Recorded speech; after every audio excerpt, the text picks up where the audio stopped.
ایک تجویز یہ بھی ذکر آ رہا ہے کہ سپریم کورٹ اور ہائی کورٹ کے ججز کے لیے نیا حلف نامہ متعارف کروایا جائے اور اس کا مقصد ججز کو شرمندہ کرنا ہے. جو جج حلف نہیں اٹھائے گا وہ گھر جائے گا.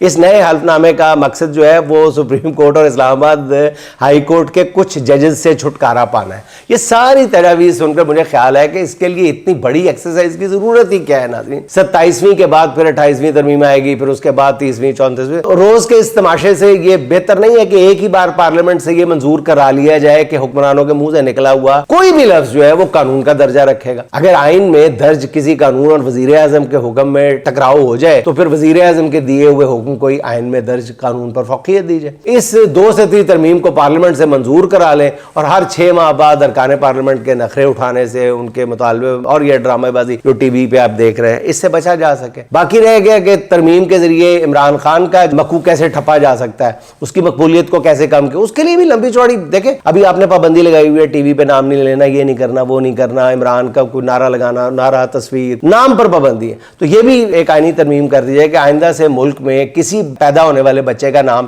عمران نہیں رکھا جائے گا. عمران نام رکھنے پہ پابندی لگا دی جائے تاکہ ذہنوں سے نکال دیں, دلوں سے نکال دیں. جو مرضی کر کے دیکھنا, تمہیں جو مرضی کر کے دیکھ لیں. خدا کا واسطہ تھوڑا سا تدبر کریں, تھوڑا سا غور کریں کہ کس راستے پہ چل پڑے.